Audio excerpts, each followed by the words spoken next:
Yo, bam, we're live. I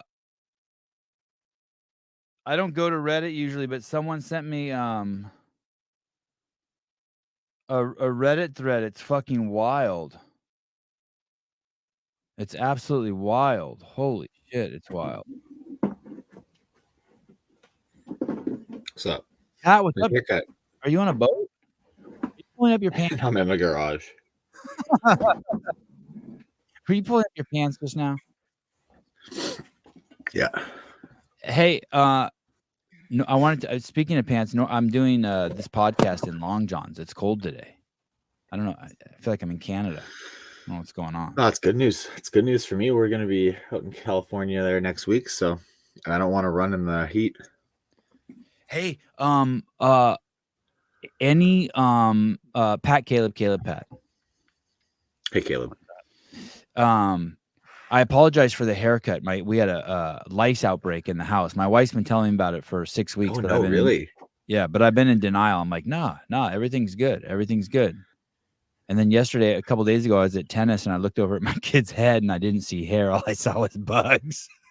Oh, that is the grossest thing. A couple of years ago, our dog had fleas, and it's like same thing. You like go to rub his belly, and he's just like crawling, and it is like the most unsettling, make your stomach turn thing. That's like, it's so, for some it's reason, gross. For some reason, it doesn't faze me, but No? it really Oh, man. no. But my wife does not like it. It's icky. Yeah. Hey, just like having bugs just be, and they're like so deep in there, and you can't get them out. It like, yeah, I don't love it. It like makes my skin crawl. I shaved all the boys' head and my head with a wand yesterday. My wife went to a lady in town who I think has gotten just filthy rich picking lice out of people's hair. And she did come back with some interesting facts. I guess if you just comb them away from the scalp, they can't ever make it back to the scalp. I guess they're not like mobile like fleas. But speaking of fleas, my dog, when I was a kid, my dog had a lot of fleas. I haven't seen fleas in fucking 10 years. I wonder what happened. Probably my wife treats the dog or something. But isn't it weird how they always run straight to the anus? Like you're scratching them and then they all just fucking start charging towards the anus and the genitalia. You're like, hey, where the fuck are you going, dude? You just want to make it awkward when I have to pick you off? Oh. Yeah, exactly. That's what they know, that you don't want to. That's a no zone that you don't want to touch. You're like, oh, shit. It's probably just you, so. Do you guys make a big thing out of it for the kids? They don't. No, because my kids don't go to school, so they don't know like any of the social pressure. So basically, did you make an event out of it? Because if you did you like make it for my YouTube the YouTube members? I just put up my camera and I let them shave my head, and then I shave their head. So I guess that's an event. Yeah. I just feel like to make it fun in some way. It's like if everybody's got to do it, and you're doing it too. I feel like you could do parenting opportunity. They do jujitsu. So for the last 4 months, we've been getting these text messages saying, "Hey, please check your kids for lice. Please check your kids for lice." Like some kids in the class have it. But and I guess supposedly the reason why I don't normally wash my hair very often, and I guess if you have greasy hair, they can't actually attach to the hair. So I guess I wasn't getting them because I wasn't itching or I didn't see any in my hair. But I just figured, like you said, it was just an excuse to shave my head. Oh wow, that's what they look like. Yeah, that's nasty. I can like hear it crawling in my head. I don't like it. I'm with you, Caleb. And I'm not like I'm afraid of bugs kind of guy, but like something about a lot of little bugs, like all kind of crawling on your skin, like bed bugs and like fleas and lice. It's just like, I'm not into fleas. Fleas or mosquitoes. I had crabs in college. I had crabs in college and just comb them away from the base. No, they actually crawled, and you could actually see them. They have like pinchers and shit, and I guess they eat your pubic hair and then hang out in the follicle. And what I did for the first, I don't know, for the first like 2 weeks I had them, I just picked them out every night. And then there was this homeless guy staying in my backyard who would use my shower. This Rastafarian dude. Crab, yeah. They removed the page. CDC removed it. Oh. It doesn't exist anymore, I guess. Just kidding. Here it is. Oh yeah, they didn't look like the ones I saw. Actually, look like fucking crabs. Anyway, Maybe then they so just I were went in the crabs. I went in the bathroom one day and he had ick. It was a dude with dreadlocks, and then after 2 weeks of picking him, I just washed my pubes with ick. I can't even get ick mailed to California. I was gonna buy the poison and put it in my kid's hair, but Amazon said we don't mail that shit to California. Sorry. Oh, weird. Yeah. It's gotta be some alternative. Anyway, sounds gross. The lady told my wife also that you can just put gel in the boy's hair or olive oil, and they basically it just stops them in their tracks. It suffocates them and makes it so they can't attach to the hair. So I got a box.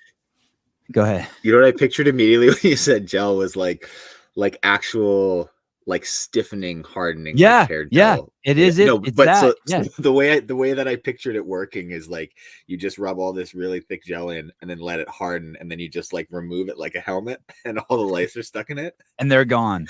And it's like, hey, there you go. There's this mechanical removal of like, yeah, you stick them in there like a fly trap, and it's just like, yeah, and then you just take off this helmet of gel, and like maybe all your hair comes with it, but. Anyway. I also was told this: if you shave your head and then leave your house for 72 hours, they'll all die. So I guess they have a really short life cycle and need to feed regularly. It's something like that with fleas for sure too. Like we had that's the problem always is like it's easy to get the fleas off the dog, but the eggs are like everywhere in the house now. If you have any kind of carpets, couches, everything, like that's the problem is that stuff's everywhere, and that's why it was so gross. You're like, oh, there's fucking flea eggs everywhere, like on our bed, in our everywhere, and you just can't get rid of it. So you're constantly treating the dog and like vacuuming the life out of your house. Yeah, my wife's just been vacuuming like crazy. Yeah, my wife's everything's been washed 3 times in my house yesterday. Yeah, and apparently that's the thing. If you can nail it and be really diligent for, 2 full days, anyone that what was alive would be dead now, and any of the ones that had hatched since then would be dead now because they needed to feed too. And then it's like you're done. But it's really hard to do that and super time consuming. Yeah. So, she basically locked the doors to their rooms and has been washing everything. And like I was saying too, since my kids go to school, they don't understand social shame. So the other kids, like when the other kids got lice, it's all like whispering, like don't say that it's that kid that has it. My kids are like, we got bugs. You know what I mean? Like they don't need we got bugs. I feel like that's also a little bit of like a just kid thing where it's like, yeah. They're like, what? I got bugs? Cool. And like kids will just talk very openly about almost anything. And you're like, oh, yeah, be careful. Keep that like, I got a butthole. You're like, yeah, you do. That's okay though. So does everybody. Glad you found that. It's like, yeah. So some of that is maybe just kid stuff. It is hilarious for us, but my kid wanted to pee somewhere the other day. I'm like, you can't do that. You'll get in trouble. And he goes, can you do it? And I'm like, no, I can't do it either. And then somehow it got to the fact that if he through his question, I'm like, yeah, if you're naked in public, you'll get arrested. And then he wants to know why. Yeah, we're kind of doing like, some of that right now. I'm like, like we'll social conventions. Yes, we'll circle back. Yeah. You're like, I don't know. We've all kind of made an agreement socially to engage with society, and these are just part of the reasons that come along with that. Now that it's springy, we have our little guys playing in the sprinkler all the time, so we're just like, well, whatever, like get naked, be in the sprinkler, it's fine. But then he'll get home from like daycare and be in the front yard and like playing outside and be like, hey, let's get the sprinkler out, and like he wants to just like get naked and run around on the front lawn. Yeah, we're like, yeah, we're like right on the road here, like how about just come in the back? And he's like what? No, why? You're like, well, like to him, he's like, what's the difference between the front yard and the backyard? And you're just like, yeah, and you want to tell them, but you also don't want to take away their childhood. You know what I mean? You want to still keep them free. Yeah, you don't want to. And I also don't want to get in a 40-minute conversation of like, well, why? Well, it's like that's never going to satisfy him anyway. You're just why is Bob driven by our house 12 times in the last 15 minutes? Yeah, so I'm just try to trick him into the backyard and then put the sprinkler on, and he doesn't remember the front yard. Right, exactly. But he's funny. Carson. I'm trying to think if I'm excited. I think I'm excited to go back there just because I'm familiar with the landscape, but I don't have too much nostalgia for some reason. I'm guessing when I get there, the nostalgia will come back, and then I'll be really excited to be there. How is it for you going back there? For those of you who don't know, Carson was the home of the games for many years. And Pat probably has a lot of good memories there. I mean, I only competed there twice, right? So I was there on a team in 2015, and then I was there for my first year as an individual in 16, and then we moved. So, I mean, yeah, my first year there individual was great. Like I podiumed, and it was awesome. But I think kind of the same. I'm curious to see what we use. Like, I don't know if a check-in, if we get a briefing of kind of what the weekend will look like, if we're only in the tennis stadium or like what all we're going to even have access to, like where the warm-up area is going to be and where the locker room or athlete areas are going to be, kind of thing. So I'm not sure. Like we may even use some facilities that I'm not even familiar with, having only been there a couple times, but I think it'll be cool. Like I think once you get especially once we get on the tennis floor, I think it'll be cool. Did you see the run in Asia? I haven't seen any. Like I just kind of got up just before this. I haven't seen anything about it. Have you seen the course? Could you show him, Caleb? This really shocked me. I guess the running course was the event organizers, from what I'm hearing, were just told, hey, yeah, it has to be. They were given the distance, and then you can make the course any way you want. But it looks like a TSA line. It's all zigzaggy and shit, and they run through ropes. And I was trying to figure out where, if you guys, I'm guessing for financial reasons that they didn't get the whole facility. And once again, like, I don't know that. I'm just that would be my guess too. I'm like, where the fuck are these guys going to run 800 meters? Okay, but there's a track on site at the Carson Stadium. So if we can just use the track, right, then great, no problem. It's flat, it's measured, everything's easy. What's the other movement? It's clean and jerks. Yeah. So you could build a small platform out in the front, or would even just do it like I remember doing in the team year, we used that track. We did a mile relay, and it was the 6 members of the team. And I think you started with like a half loop of the track, and then you ran out, and it was a little gradual uphill out and then gradual downhill back, and you did an out and back, and then you ran the rest of the lap of the track, and then you were done. So it look at that back there. That's what it is in Asia. I hope you guys don't have to do that. I don't want to really. I don't love all the turns. No, it'll be wild. It would just slows everybody down, right? Is the reality of it. It's a bit hard on your legs too, but it'll be more physical too in terms of touching people, bumping people, touching people. That's narrow for 20 guys. I think it'll spread out pretty quick, but the fact that it starts on the run, the first lap will be pretty chaotic. Oh man, yeah. I mean, it will be interesting to see everywhere what they do, right? Hopefully some venues have decent outdoor access, because trying to make an 800-meter record inside is losing a battle. I don't know if anybody's gonna be able to do that. But it beats. I heard a rumor early on that there was just gonna be like the barbells in the middle, and then a big square around the outside that was like 40 by 40 meter, and you were going to run 5 laps around the 44 by 40 meter square, and that would be worse. That's the only thing that would be worse. You mean like inside the tennis stadium? Yeah, it'd be like if you didn't have access to go anywhere and you had to do the whole thing on the floor. Yeah, the barbells were all in a square, 5 by 5 by like whatever, right? Like around like that, and then they set it back and had cones. There's no way. And then it would be just a 40 by 40 square, 40 meter by 40 meter, 160 meters around perimeter. And they do 5 laps of that is 800 meters. And then you do that 5 rounds. What's crazy too, people can't even count 5 laps in a bike race where the laps are 4 minutes. So I think it's gonna be, and your judge sure as hell can count your laps. They're sitting there at the barbell waiting for you to get back. So if we're doing that, I might just shave a couple rounds. Right. I did that in high school. I'm already cheating in the quarterfinals, so it doesn't matter. Yeah, right. Everyone knows your tactics. He's going to catch you in a live competition. How was that? How was that, Pat? Did that affect you psychologically at all? Like just knowing that you're a class act, you play by the rules, and that here you are getting this ridiculous ding. It's annoying, I think, more than anything. It's just like I'm grateful, frankly, that it didn't knock me out, because it did to a lot of people, which you know, my view of it is kind of like the guys who were fit enough to move fast got penalized. And a lot of people who were like, oh, sitting there being like, well, I should have just hung on to those lockouts for longer. It's like, so if I spend a half a second every rep longer, just like really showing off a lockout, you know, I'm just moving slow. Like I'm making the workout easier by moving slower. And it seems funny. Like you're just, a bunch of people got penalized, and some of whom, you know, hired outside judging, like did all the things that you could reasonably be expected to do and more.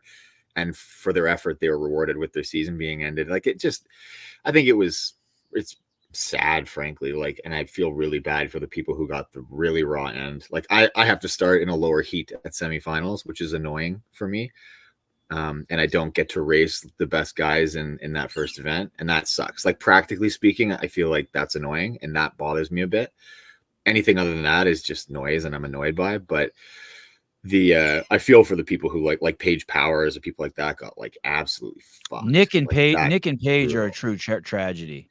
Nick and Paige are a true that's like, tragedy. and those are people who are like for sure almost certainly would have qualified again, barring something catastrophic. And like Paige is a games contender. Like that's like, to sit with a straight face and be like, no, it was the right decision. We got the right people to the semifinals is a joke. Like it's a joke. You're just lying to yourself. I had her on the show. Obviously, she's young. I don't think it's an exaggeration that you say she's a contender because she's young enough that we're going to see her get better every year. I want to say she took 8th in the games last year, and she said basically she was completely healthy and just fired up. Like she was like ready for the games this year as much as she's ever been. Yeah, that. Well, imagine that. And then you hired outside judging who are games judges to come do your thing, and then video review from like a bad angle way back here because you had to shoot 3 different movements. They go, oh, you know, you can't. This is bad. It's like, says what the fuck, really? Like what else could she have done? Like really, what else could she have done other than move at 80% speed? And if that's what we're recommending that games athletes do now is move at half speed to be safe, then what are we even doing here? We're in a race. The whole point is we're in a race. She said something crazy mature too when she was on Pat. I basically said, hey, are you going to do like a poor me post? Like, how come you haven't gone on there and been like, hey, this fucking sucks. I worked hard. And she goes, well, because I have that opportunity to say something and get all those eyes on me, I'm going to use it to message something that's like outside of myself. I'm going to use that attention to point somewhere else. And I thought that was pretty fucking mature. Yeah, could be. I think it's hard. It's hard to be athletes in those positions because you're damned if you do and you're damned if you don't. Like if you say something and be like, hey, we need to try to figure out a way to make this better so this doesn't happen anymore. And we try that every year, and some of these things continue to happen. This is the worst thing ever, though. But, I think with Nick and Paige not making this is really same thing that happened with the V-ups last year. The exact same thing. Did anyone get booted last year? Any big names? No, because last year they decided, oh, this criteria was obviously unclear and too subjective, and they reversed a bunch of the major penalties. And then this year they just didn't. They were like, no, we stand by the penalties. And I think part of the problem is they didn't have time because they moved the quarterfinals closer to the semifinals, and they were like looking down the barrel of the Europe semifinal being like, fuck, we got 3 weeks. People have to plan and do things, and we don't have time to fiddle around and change the leaderboard. So, or come up with another solution. So they're just like, they were a bit handcuffed, and I don't think the quarterfinals should have been this close to semifinals. I think having it closer to the open makes much more sense. So it's just like, it's a series of decisions that just led to like this perfect storm of like, oh, there's nothing we can do. But like, yeah, it's upstream. It's like everything you have to fix upstream to make sure you never got to this point. But it's hard. Like for someone like Paige, like I get that. And if you go, woe is me, like frankly, half the people on the internet are like, you're just a complainer, elite prima donna, and don't understand like what she's doing day to day. And like this is like her livelihood that's been chopped out at the knees for an entire year. So it's like, it's just hard. In like, her what do you prime, do in her prime. I mean, fortunately for her, she is very young. Like she's got lots of years, right? Someone even like Nick's like 33, 34. He's not like, doesn't have a ton of years to compete at the games. So that's right. They may have taken away one of his last years. Yeah. Hey, what was the reason for yours? What was the reason for yours? Was it that your second foot didn't touch, or they claimed that your legs were soft? What was the reason for yours? Did they tell you? Yeah, soft knees. Both knees and hips not extending at the same time on top of the box. I was talking to Greg Glassman about it, and he said that as long as one leg wasn't soft, it doesn't even matter what the other leg was doing. He said that the whole because you're you're standing up all the way. You've traveled all the way up, right? Anyway, I just kind of look at it like if you look at it from far away and you go, is that guy doing step ups? It's like if nothing looks grossly off, then you're kind of fine. To really micromanage subjective criteria of movement standards in an online competition is impossible. And I think what CrossFit kind of found is as soon as they started doing that, the reality of like, oh, if I give, Paige a penalty and drop her to 600th in that workout, suddenly all those scores from 1 to 600 are in play, middling important athletes, or middling someone who's been dropped out of contention. And those technically should all be reviewed now, but then that requires so much manpower that it's just impossible. Right. So, those look great to me. The one. So I think mostly what it is my left knee looks soft in most of them. And, I don't disagree. Like, could I make it look better? Yeah. And I think part of it is the camera angle, because I angled the box to show a little bit of hip. Mostly what I learned from this is next time we have to do step ups, shoot it directly from the back so you can't see my knees or my hips. And then you can't penalize me for it because they didn't give us a mandatory camera angle. So any of the guys who filmed from the front or the back directly didn't get any penalties.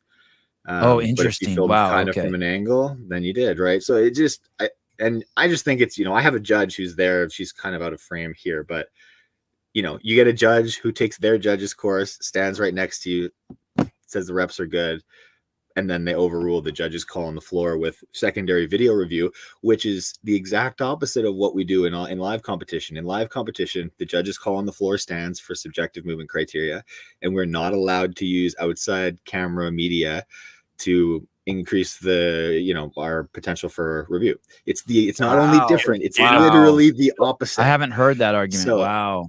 So that's what I put in my appeal. I just said, like, I don't feel like from this camera angle there's adequate evidence to overrule the judge's call on the floor.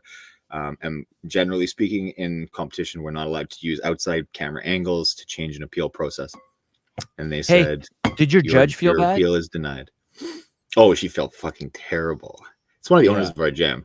And she was like ready to write a letter, do everything. She was like, felt the worst. So I was just like, it's fine. Like, again, at the end of the day, I'm like, look, I'm alive. It's okay. Like, I don't hate that she felt that bad, but again, from my perspective, it's annoying and it sucks that this stuff is happening so regularly. I think it's an imperfect system with online competition. You just there isn't ever going to be a way to make it perfect. So the closest you can get is reducing the places that things like that can happen. Like, you make that step overs where it's really objective. Did you get over the box? The workout is the same. There is zero problem with review. It would have been just no problem. Even choosing to me that to be the video that they review really heavily was it was probably the one workout we had with the most subjective movement criteria. So to choose to do that over video review is hard. It's giving yourself a really hard task. So anyway, I don't know. We've talked about it a little bit with a lot of athletes and a lot of people, and see if there's ways that we can improve it. I don't, and I don't think CrossFit's trying to fuck everybody up. I think they're just making mistakes, like people make mistakes sometimes, but it's happening on a big scale, and unfortunately, it seems to be happening kind of every year. And like you said, it's happening to big names. If it wouldn't have happened to you, if it wouldn't have happened to Paige, if it wouldn't have happened to Nick, if it wouldn't have happened to Sydney Wells, there probably wouldn't be as much attention to it.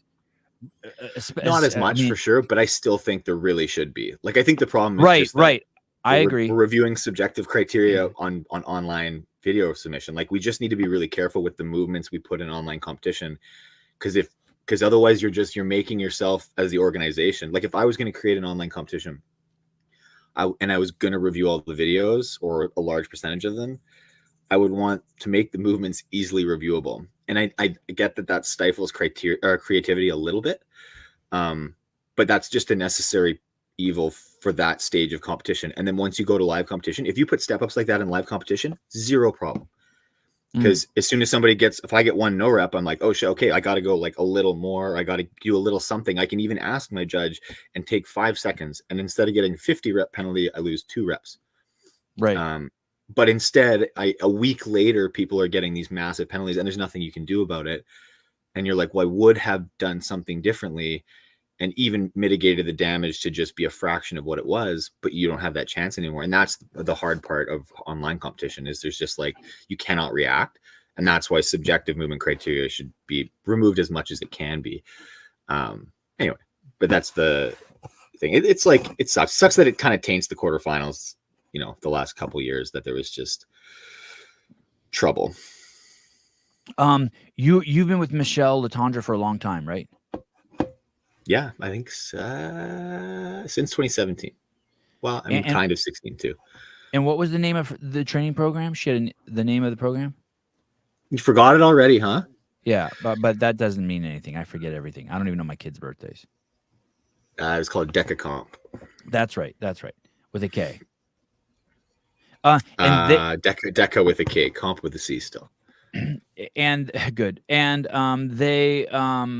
they've merged with Hard Work Pays Off, Matt Fraser's program, HWPO. Yeah, and to be honest, I don't know the details of it. Like, I don't actually know if merging is even the right best word way to call it. I don't know, but Michelle has been acquired by HWPO to do their affiliate programming. And does that affect you at all? Did that affect you at all in your programming and your relationship with her and your coaching and your programming? I mean, only insofar as that she's very busy right now.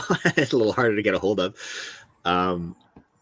Right now, like, she talked to me forever before this happened about if I was okay with it, which was very sweet of her.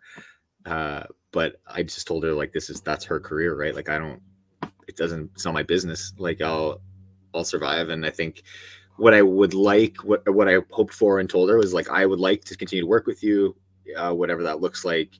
And I would support you wholeheartedly in whatever you decide to do, like I have for the last many years. And so my hope is that you can do this affiliate programming and then just still coach me like remotely, whatever.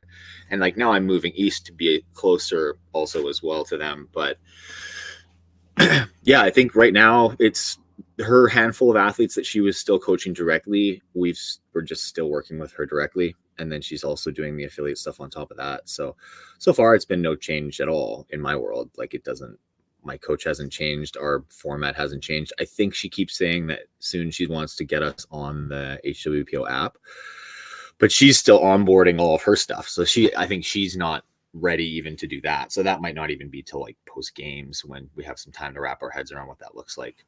But yeah, it's been nice so far. She's just like, she's busy. It's a bigger machine, right? Like, she's got a lot more going on now. So, but it's cool. I think from an opportunity perspective for her, it's huge. Like, she's pumped and it's something that she's really wanted to do. I think she's really liking affiliate programming a lot more in the last couple of years. And not that she like doesn't like working with elite athletes, but I think that's not where her passion lies. Like, I think it's something she did, especially when you retire, like, that was more the world she was in and she knew.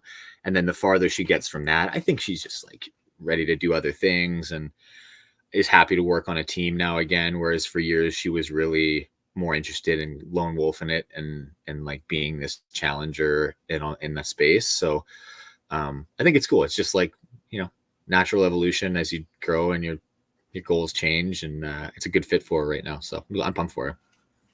And when they came together, I know Taylor Self spouted off on the internet, and you guys had an exchange.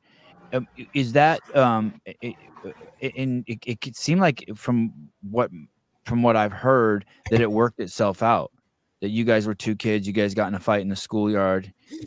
He was talking some smack, you walked over to him, it's like, yo, what's up, dude? You guys fought it out and now you guys are buddies. Is that an accurate did he tell you that representation? And I heard it through someone that I think he maybe talked to about it with, that you guys fought it out a little bit. Yeah, I kind of told Taylor to pull his head in a little bit. And did he take it well? It's almost like you spoke Not his love really. language to him. No, I got the impression that I tried you spoke his to, love language and to I him, think it was a little and he's like, back and forth swatting. yeah, But he was just a little. I feel like he's funny, and I think that was kind of what I did. And then he gave me a little bit of like, well, this wouldn't bother you if you didn't think it was true. And I was like, what are you talking about? Like, you basically just went on the internet and talked shit about one of my best friends. Like, fuck you over nothing. Like, and nothing that concerns you at all. It was like, what are you doing? And I kind of was just like, look, buddy, if you're a guy who does programming in the space, like, why are you belittling other people's opportunities? Like, this is cool. This is good for you. Like, this shows that like there's a path for you in the future.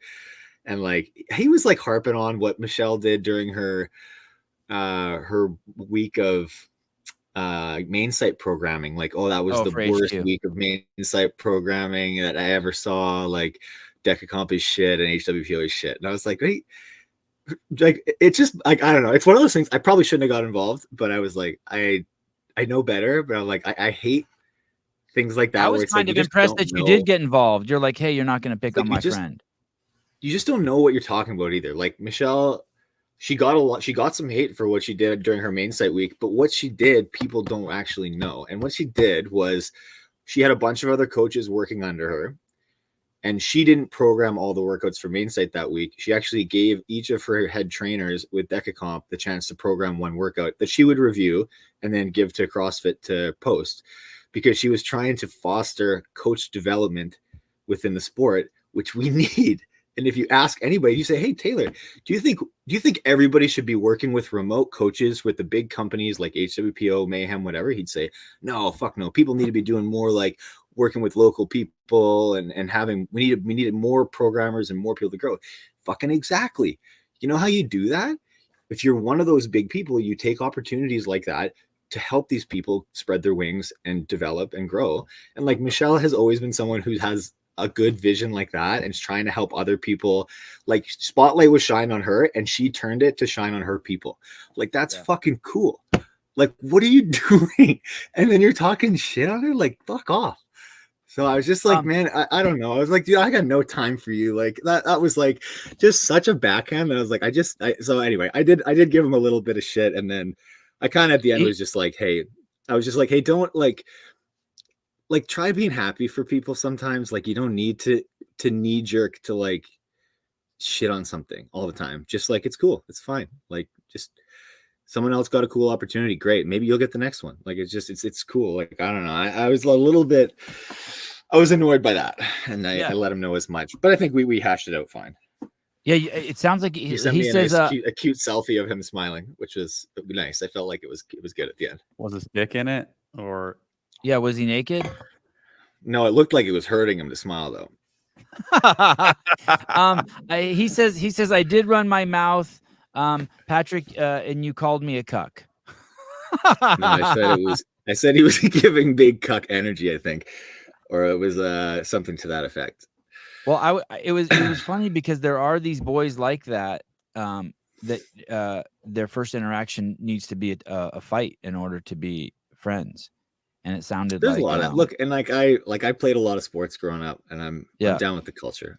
I'll wear one off the face if I gotta do that to get your respect. But yeah, he says that was hilarious. Yeah, I think he enjoyed it. Yeah, I know. And this is the thing, I got no problem with Taylor in person. I got no problem with Taylor. Taylor's got no problem with me. That's why the internet drives me fucking crazy.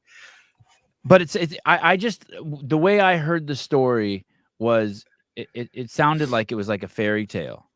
Like, he poked one of your friends, you walked over to him, you're like, hey, what the fuck's your problem? And then you guys got into a tussle, and then you guys walked away friends. I mean, he sent you a fucking picture. God, you guys are weird.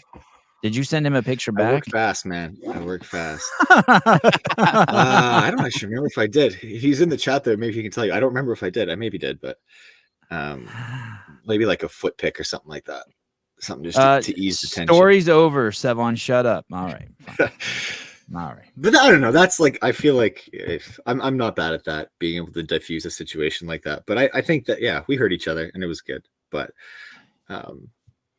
it's good. No problem. Do you think that he has a chance of going to the games this year?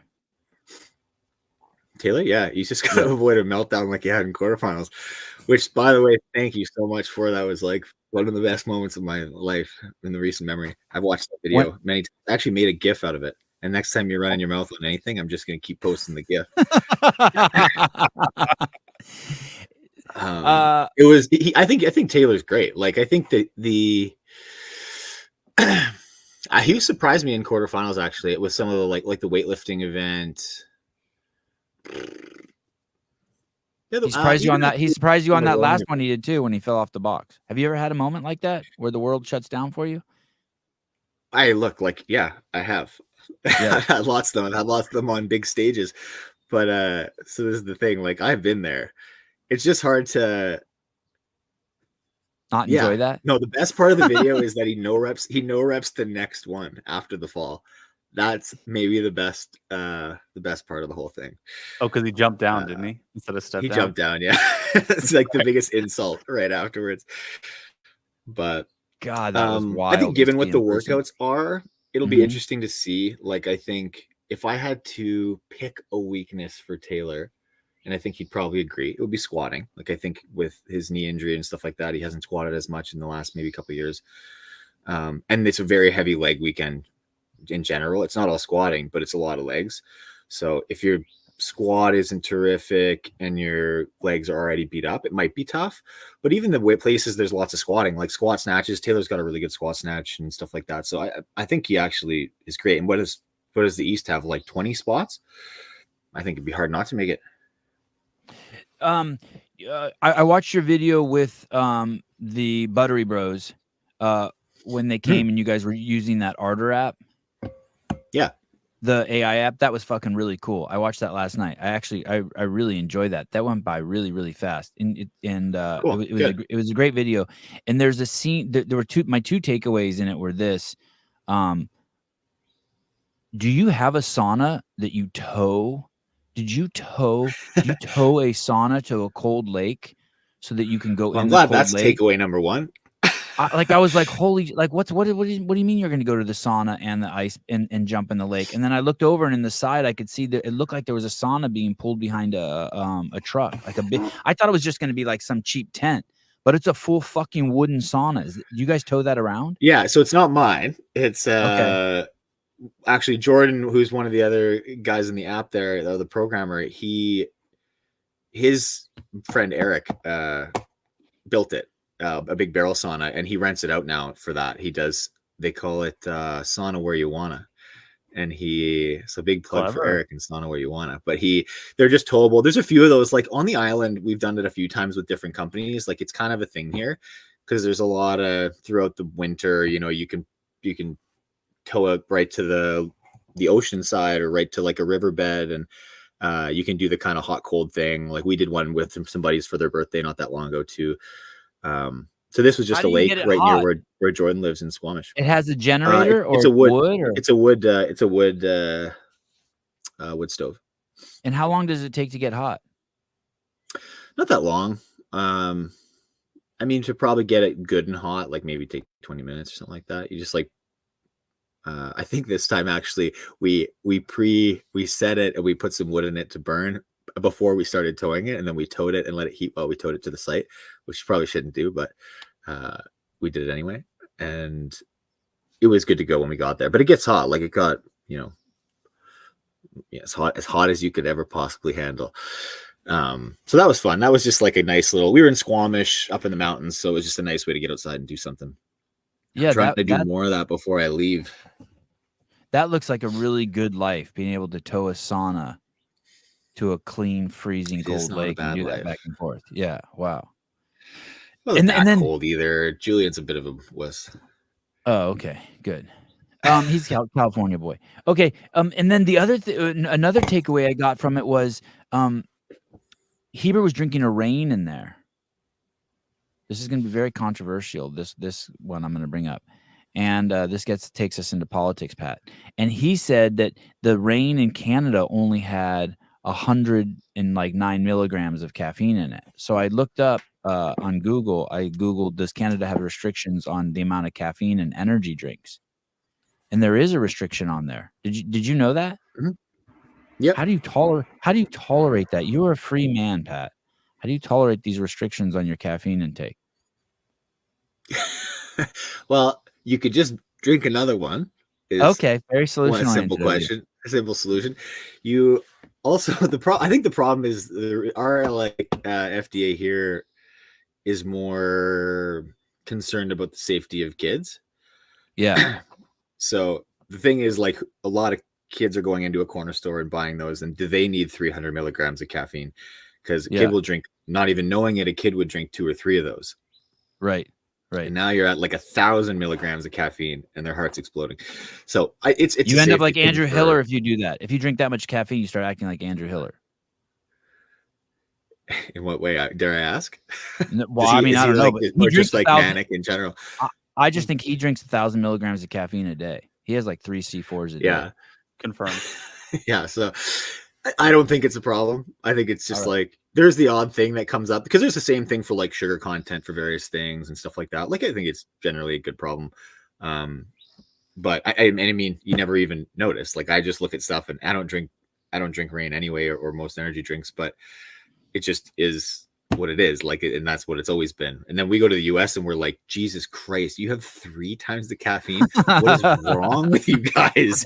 Do you have a death wish? So it's just like the shoes on the other foot, right? You have to be 18 to buy them here. Do you? That's the only limit. Really? Yeah, you have to be 18 to buy. I think it's on the can for Reign and C4 and. Oh, I didn't even know that. Bang! And they're for sure IDing everybody for that, right?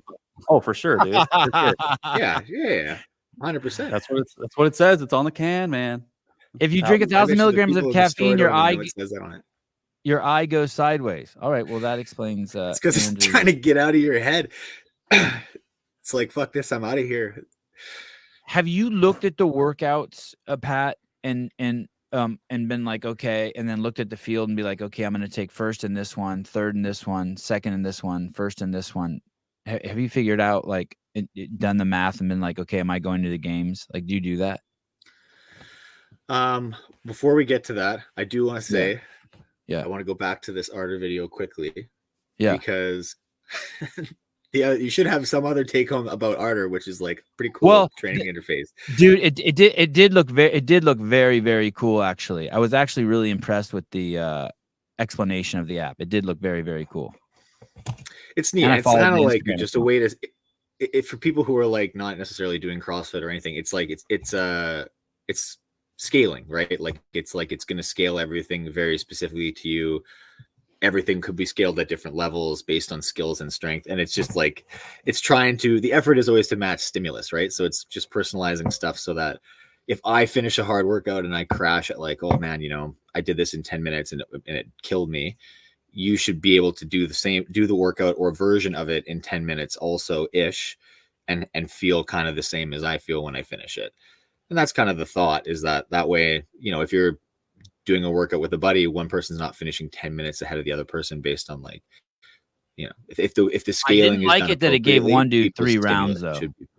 It gave like, so you had to do 5 rounds and someone else had to do 3. I didn't like that, but other than that, I thought it was awesome. Yeah, but if you look at the total volume of certain things, like it's because their row was longer than mine was. Like I was doing 400 meters at a time, they were doing 6.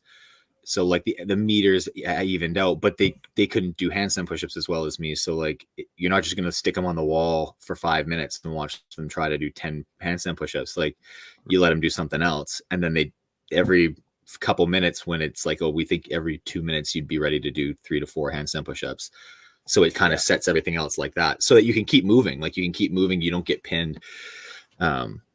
So yeah, it gets better the more you use it. It learns a bit about what your strengths and weaknesses are, and it tries to keep challenging you and pushing you. But so far it's worked really good. I've been really impressed at how well it's worked, frankly, just even scaling for me. Like, we did those workouts there, and to hit the goals it was giving is hard.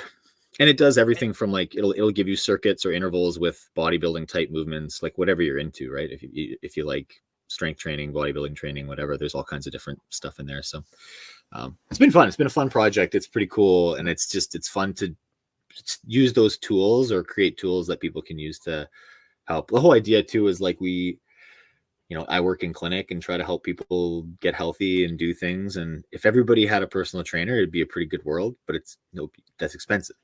So like if you can spend $10 a month and have a personal trainer, like that's pretty cheap. It's not going to replace the coaching aspects or anything like that, but it can give you a plan, and it can take the creativity out. It can take the thinking out of it for you. So you can just show up, which is, I think, what a lot of people get out of even like CrossFit classes or group classes, right? Like just somewhere that they can go and turn their brain off and think. Like, you can't replace community, you can't replace coaches, but if people aren't getting those things anyways, you can at least replace the scaling aspect of stuff and challenge them in a meaningful way, which is cool. And it makes the more excuses you can take away from people, the better. For people who don't understand the app is basically like this. It gives you a workout, you do the workout, you put in your information for how you did. So it remembers your time and how you did on the movements and your splits and all that stuff. And then slowly but surely, the more and more workouts you do, the more and more it learns about your capabilities. So it starts programming around those capabilities. And if you have 5 friends who've been doing that and you guys all want to work out together, it will program something for all of you based on what the AI has learned, which the AI is fucking brilliant. How you guys can all compete against each other. And there's some great moments in that video. It's another just fucking home run video for Heber and Marsden. Okay. Yeah, those are great. The workout. Okay, semifinals. Yeah, semifinals. We have 3 minutes. I mean, I think that I don't think I have a problem qualifying. I look at all those videos or those workouts, and you try to figure out which ones are the stickiest ones for you. And it's hard. I don't know relative to everyone else. Every year, you never really know where you're at. My tendency is to think of them at like their very, very best. So you have a prediction of who kind of maybe the top 5 would be in any workout. Some of them are hard to actually predict in this semifinal, just given what the movements are and like I don't know how tight the fields are. It's a bit hard to guess, but I talked a bit with Lazar the last couple of weeks because he's in a similar situation to me where he got a penalty in the quarters that took him out of the top heat for the beginning of competition. So we were like, talking a bit about what that first workout's going to be like and comparing some training times for some of the workouts. So, I think we have comparable times for most of the things for the weekend. So if he does well this weekend, that bodes well for me. So I'll watch. Will you be watching closely? You'll watch closely and root for him. Yeah. I'll probably, I'm pretty, I'll probably follow mostly. I'm not sure I'll watch everything live, but we're trying to pack. We got to show this house. We take photos and show our house this weekend. So we're getting ready to move. Like I pretty much move right after semifinals. So we're trying to do a lot of things at once here. So it's going to be a pretty hectic 2 weeks here. But I've tested them all and I have an idea who's going to be really good. Like I think in the West, Brent's going to have himself a good weekend. I think Justin will probably be good, and I think Sam will probably also be very good. You do think Sam's people. You don't think Sam's too old? 37. You think Sam's going to do good? Not dancer. Oh, okay. All right. Yeah, I don't know. Actually, I haven't thought about it. I keep forgetting Sam dancers. Sam's coming back to show us all a thing or two. I forgot about that. It's pretty impressive, right? It's wild. Yeah, he's fit. Yeah. I think he may be forgetting how fit the individuals are. Mm-hmm. But we'll see. We'll see. We're gonna have him on in 2 seconds. There was last year when he won the games in the age group, and he made some quote about how he was going to come back and make a run for the individuals. I think he said something about like trying to like win the individuals or something. And we were all kind of in the back, like, okay, like I think he's forgotten a little bit what it means to be doing the individual volume and stuff like that, and competing. You have to dream big, or else no one's ever going to Mars, right? You have to dream big. You have to say some crazy shit, right? Hey, I mean, you sure can say anything you want, right? But it'll be an interesting week. You think he's going to qualify? You think he's going to qualify for the games? I have found in the semifinal era, I have a hard time predicting that because of the amount of spots. Like I'm pretty good at guessing like who the top 5 might be, but then when there's like 6, 7, 8, 9, 10, like it's just like I think the points, the misses you can have Like I think last year to qualify in like the East, you could have like 2 or 3 finishes outside of top 20, which is like, it to me that like it feels crazy. So if I'm looking at the field and being like, oh, you know, this guy will do good in 3 workouts, but he's not going to do good in 3 workouts, I'm kind of like taking him out as a contender. Yeah, but that's not right. Like that's not accurate anymore. So I struggle a little bit with that. So I don't know. I think he's got at least 2 that he'll do pretty well at. And if he can, you know, do 10 fish in a couple of them, then he's in, right? So I think it'll be all right. He'll be good. Like Sam's pretty fit. And I think he's also got a really good way about him right now where I don't think he feels any pressure in any way, which is good for athletes. So that'll be nice. And I'm curious to see if we get any new guys. Last year, the West was the only region I think that had no rookies in it. So we'll see if Bill Leahy can pull one off. See if there's a couple of our good rookie contenders actually got knocked out by the penalties and quarters. So that sucks, but we'll see. We got at least a couple that I think might be decent. One guy trains with Hefner, Chris something, starts with an I. But it'll be good. I think I can maybe win. I don't even know if I can win any of these workouts, actually. Maybe one. We'll see. Can you tell us I'm which usually one? good for 1 a week. No, I was just arbitrarily saying maybe 1. I think. Oh. Just faith in let yourself. me think of them quick. 3, maybe 3. 3 or 6 would probably be my best shot, but those are also workouts that the big guys like Brent and Sprague will probably have a good time on, or like Quant on the last one. Patrick, so we'll see. I'm excited to see you next week. You the man. Thanks for coming on, brother. No problem. Thanks for here. Thanks for hanging out in my garage. You want to see how awesome and packed it is? You guys were sitting on a pile of boxes. Oh, Nice. awesome. We're getting ready. Oh, you're ready. That's terrifying. We're ready. Isn't it? All right, dude. Thank you so much. Thanks for doing this, dude. I'll see you soon.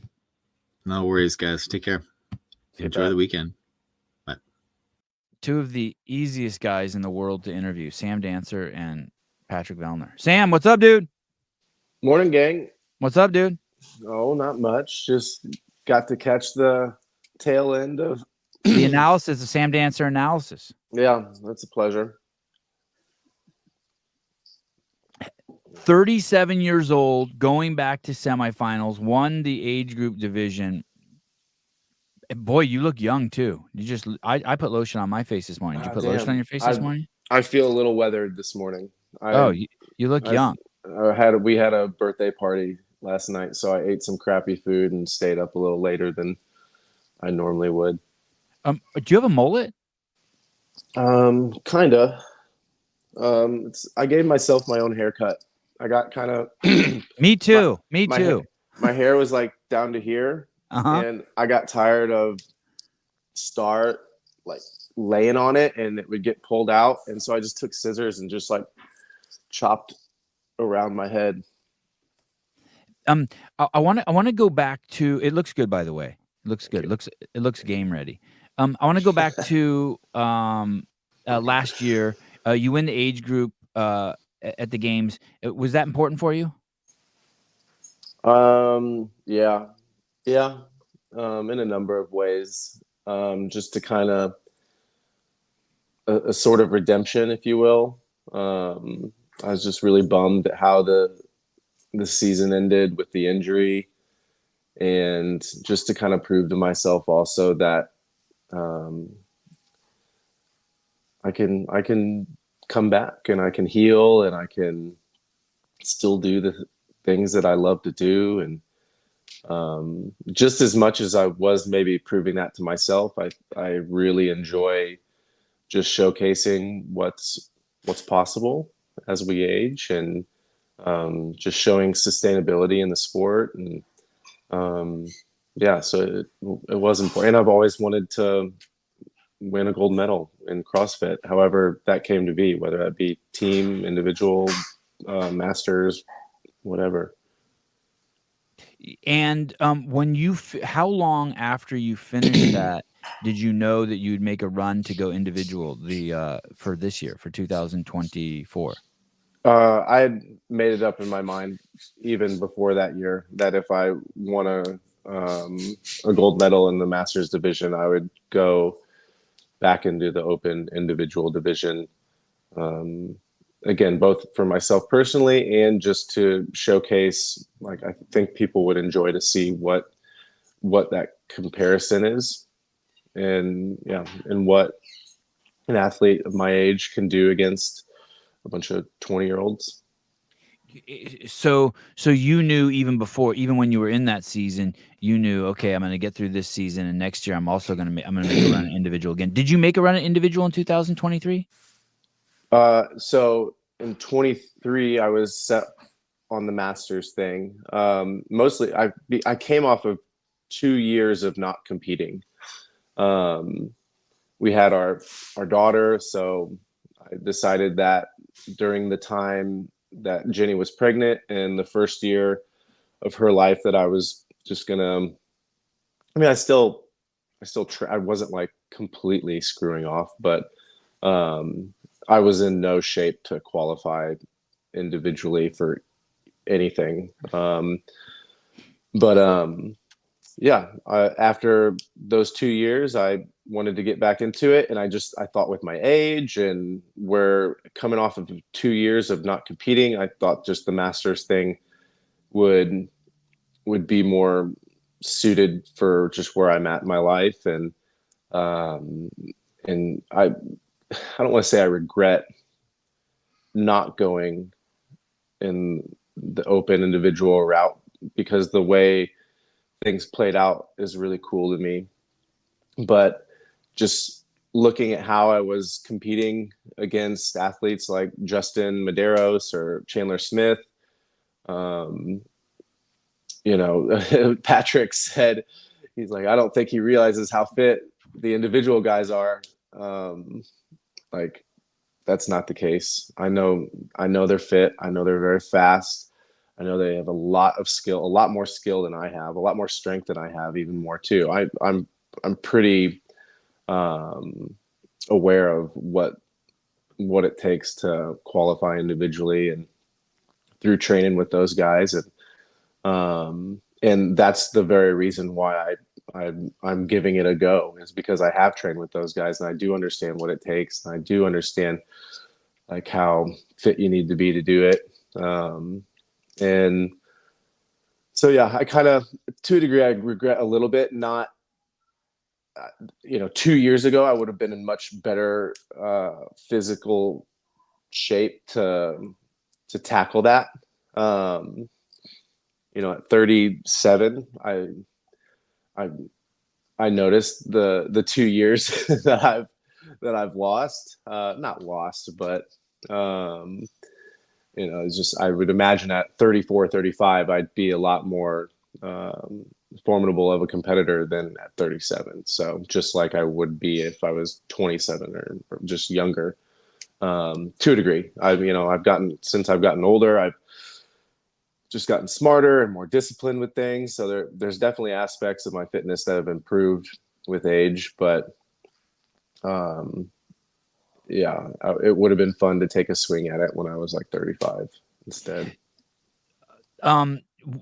When you say as you get older, you get more, you've put on some smarts and some aspects of discipline. And anything stand out to you? Examples of that in ways that you're smarter and more disciplined? Yeah, the discipline becomes a lot easier.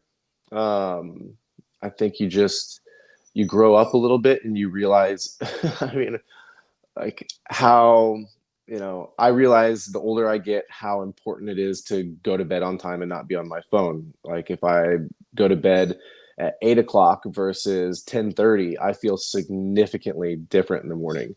If I eat junk food at nighttime, I feel significantly different in the morning. I look different in the morning.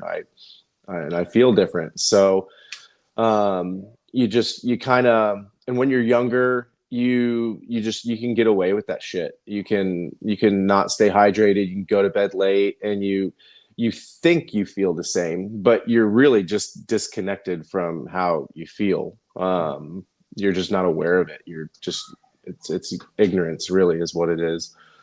And I've become less ignorant about that stuff and realize how important it is. And it's come easier to me, with age too. What would junk food be? Like, give me an example, because I have a feeling your junk food is different than mine. Like for me, junk food would be a Snicker bar. I don't eat those, but I'm guessing you don't. The junk food to you is just anything swerving off the path, even a little bit. Yeah. Like, what would something you eat at night yeah. that you're like dried fruit? Like, would you eat dried fruit before you go to bed, or like, no, fuck that? That would like, would you consider? I would consider that like a late night snack or something like that, which I generally enjoyed having, like whether that be a banana, apple, or a bowl of grapes or something like that. But like last night we had a bunch of people over and we did turkey. I can't even say it because I realize how ridiculous it is. Turkey burgers and French fries. Yeah. Okay. And so the French fries aren't something you wish you would have eaten last night. That for you, like at the level you want to perform at and what you're trying to get out of your body, like you feel that in the morning. And just eating like having a bun instead of just a little bit cleaner of a carb, like some rice or fruit. It just, you feel it. It just, I even, like I said, I see it in the morning. Like I got like bags under my eyes and these lines, and I look a little bloated. I don't look as peeled out. And so yeah, the cleaner I keep it, the less inflamed I am, and the better I feel. Was it your birthday last night? We had a birthday party for me last night, and then today is my actual birthday. And you're 37 or 38? 37. 37. Happy birthday. Happy birthday. I appreciate it. Thank you. Yeah, guys. that's really cool. And then so you win, and how does your body feel at the end of the games last year? When that picture that Caleb had up with you kissing Laura Horvat, which is really cool that you got it, the 2 first place winners. Yeah, right. Very cool. I didn't know you guys did that. Look at her. That was so cool of Laura to do that. Thank you, Laura. And what a cool wife you have to allow her to get the photo with the champ like that. How did you feel after that? Like that night, how do you feel?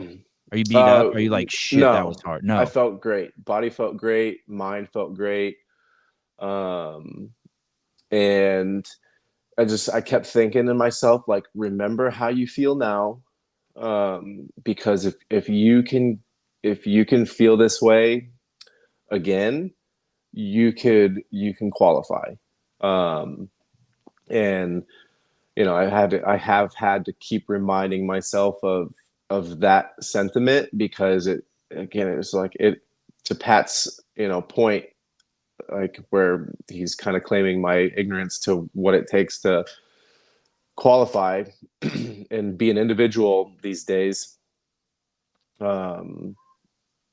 Like it's tough. It's been a very tough year. This has been the probably one of the only years I've ever, like, since I've been married to Jenny and been competing, if like consoled with her, I'm like, dude, I don't think I can do it. I'm so tired. I'm so beat up. But then you get a rest day and you're like, oh, I'm fine. I'm back to normal.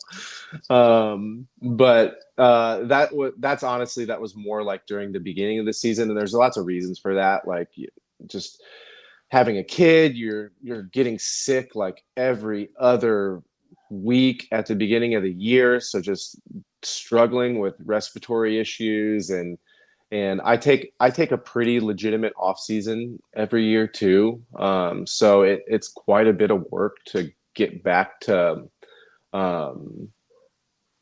peak fitness. And that I've noticed is I don't have that same will to suffer like I did when I was younger. So just that process of getting to peak fitness was was a little more exhausting than I was anticipating this year, but I got it. I'm there. So as barring nothing crazy happens over the next 9 days, like a cold or some crazy freak injury. I was close to one like a week ago. I did something to like an SI joint and I wasn't able to walk for a few days. And I thought, I was like, gosh damn it. What's an SI joint, Sam? It's basically right where your back ends and shoots off into your hips. Your SI joints are kind of like those knobby areas on the back of your hips or your pelvis. Yeah, there you go. And so that was actually an injury from last year, right before the games, which I would imagine I did something to it in training, but I went to a chiropractor and he was doing one of the adjustments where they lay your leg over the top of the other leg and you're on your side. Yeah. And I told him, I was like, hey man, my body feels like it doesn't want to do that, like be in that position right now. And he's like, oh, okay, noted.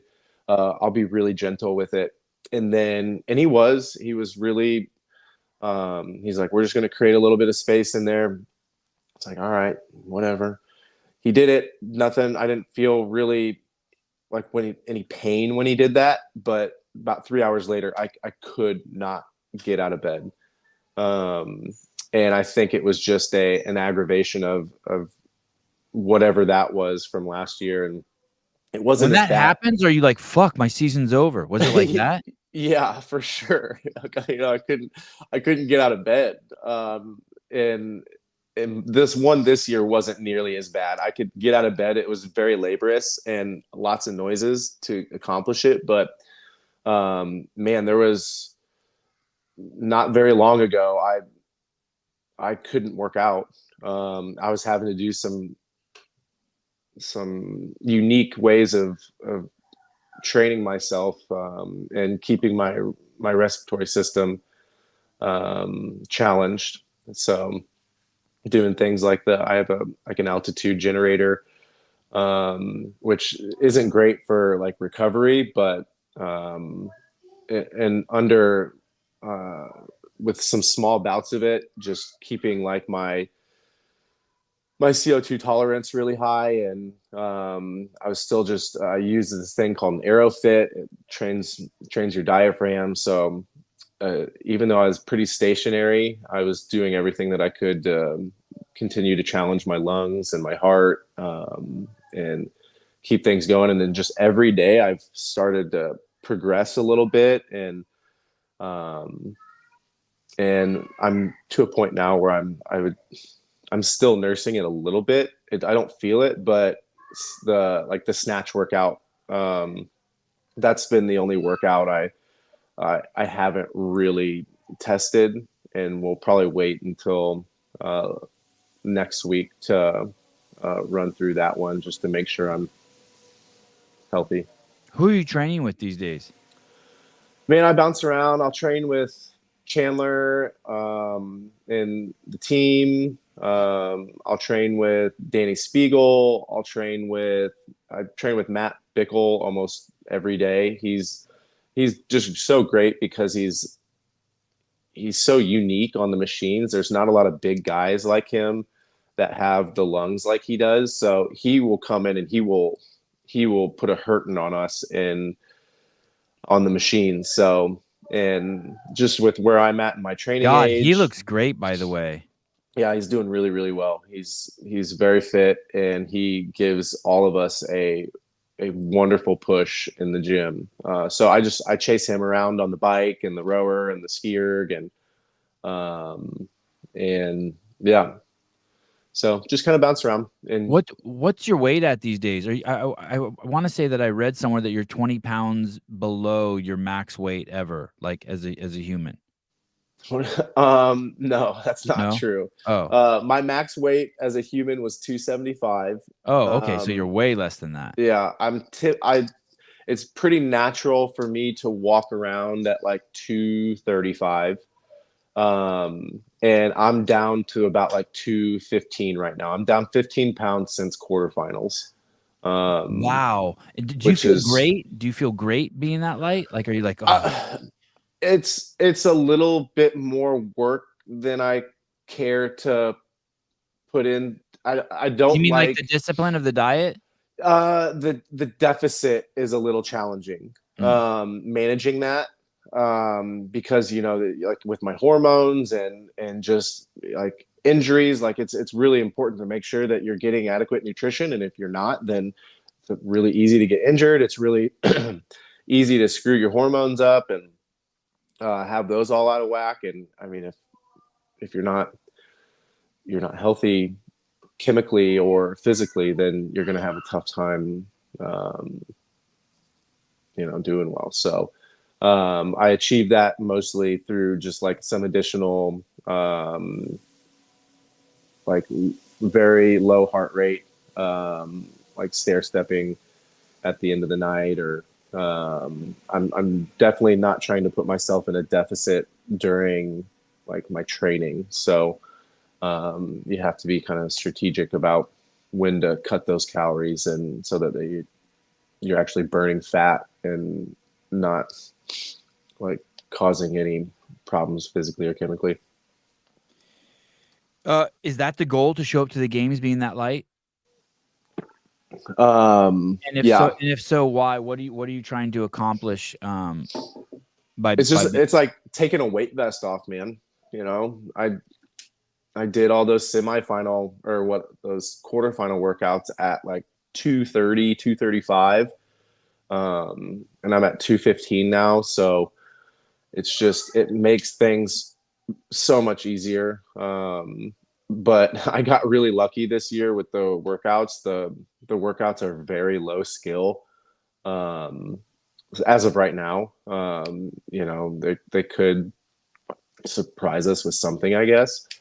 But just fortunately for me, there's no gimmicks this year. There's no like crazy spin around on your hands and walk over this, and it's truly just a test of fitness. Are you liking that too? I was thinking that, I hate to just use this generic term, but it's lazy, but it's easy. Like it feels like we're really back to CrossFit with the open, the quarterfinals, and semifinals. I'm like, oh shit, couplets and triplets. We're getting like, it reminds me of when I started back in like 2012. And it's what kind of attracted me to the sport as well. Just the simplicity of it. And, as the sport progressed, you started to see greater and greater skills entering into competition, which was awesome and cool. And I still think there needs to be an element of that. But again, just as an older athlete, my will and my desire to to walk up freaking ramps and spin around on my hands gets less and less. And so just like learning new, old dog, new tricks type thing. Just less desire to do that. But the process of getting fit and having a strong respiratory system is something I still enjoy that. And I like the training of it. I like the progression of it. I personally think I'm one of the most conditioned athletes in the sport when I'm peaked out and conditioned. So what do you mean? What's condition mean? Like you got lungs. Your lungs are under and probably under under respected, like people think of you as the strong guy, but what you're saying is like when you're good, like you got an engine in you too. Yeah. So the workouts are very favorable for me in that regard, because they're truly just a test of fitness, and the skill level is relatively low. When you see these, is it a snatch ladder, the last workout or the last day? Is that what it is? It's I think the last workout is or the second to last workout is the snatch ladder. Does that excite? I'm guessing the young Sam Dancer would have been ecstatic about that. You'd have been holy shit, like start salivating. Yeah, the year I qualified as an individual in 16, that was like the first or second workout, and I did pretty well on it. I think I did like a 6:42 or something like that, maybe. I don't suspect a similar it's funny enough that'll be my worst workout, I think. Oh, interesting. Okay. Yeah. So, 10 years ago, that would have been my best workout. A lot's changed since then. That'll probably be my lowest placing workout, which is great. That's like, if that's my worst workout, then I'm going to have a good weekend, I think. Sam, would you say have you reinvented yourself? I mean, yeah. I mean, there's an annual attempt to do that, and to grow up, essentially, and an annual attempt to get better every year. And so that means taking a true assessment of who I am mentally, physically, spiritually, and looking at my weaknesses, and which is tough to do sometimes. You have to, sometimes that even requires like consulting with people, because you have blind spots, and I feel like just as human beings, we have a tendency to have a bit of hubris or an inflated kind of view of ourselves, and so you have to take a true, honest assessment of yourself, and find out what you suck at. And I try to do that every year, and get better. So yeah, I'm constantly reinventing myself, and in a few areas. When you look at the semifinals, is there a goal for this year? Is the goal, like, do you have a goal? Is it like to go to the games, or is it like to try as hard as you possibly can, or Yeah, be the best goal version of yourself, or the goal best version of myself. The like goal an is external goal or an yeah. internal goal, or some sort of hybrid goal? Yeah, I'm definitely, and Pat even mentioned this, which is, it's funny to hear his point of view on some things, because I've never really said any. Well, nice talking to you. Thank you. That was fantastic. I appreciate Cool. it. Yeah. That was fun. Ladies and gentlemen, welcome back, Sam Dancer. You were saying to hear Pat's take on it. It was interesting. I never said anything really crazy. It's just like, I'm not doing masters. I'm going to go back into the open individual division and see what I can do against young guys. And I am relaxed about it. There's no pressure on me. I feel I've had a wonderful career, and I'm very pleased with what I've accomplished, and not only just as an athlete, but just as a businessman, and in regards to like just I guess a brand, if you will. Just what I've been able to accomplish through CrossFit, I'm pleased with, and I feel like I've got to accomplish most of the things that I've set out to do. And yeah, so my goal this year is to be the oldest male to ever qualify for the games. And will that be it? If you qualify this year, will that cement that? That would be, that would I would have accomplished what I set out to do. I want to say Jason Smith may be qualified at that age, but he's coming from Africa. So do we just? No, I think I have a couple of months on him, and wow, even with that being said, and nothing against Jason at all. Right. I'm sure he's a very pleasant man. Honestly, he's kind of a legend, and I agree. But with his sanctions, and I don't know if that does do his. John Hayes says he was 74 years old. My bad. I'm not sure. Like, I don't know. You're not sure if even his counts because he popped, and so you're saying it kind of it not taints him as a person. No, not at all. We all love Jason Smith, but maybe taints his placement. It puts into question any of his accomplishments. It does. And I can't, I hate that too. I don't like ever commenting really on whether or not people are taking drugs or using this or that. And I do totally think that there can be issues with like cross-contamination and potentially even not having like the right people in your corner, right? Administering things unbeknownst to you. A lot can happen is what I'm saying. But generally speaking, at the end of the day, if there's a substance and you're testing positive for, then you're like you're tested, disqualified. Yeah, you're disqualified. So it doesn't matter how it got in there. It's a shame if it was an accident. It's a shame if someone did that. It's a shame if you get caught. Yeah, it's a shame.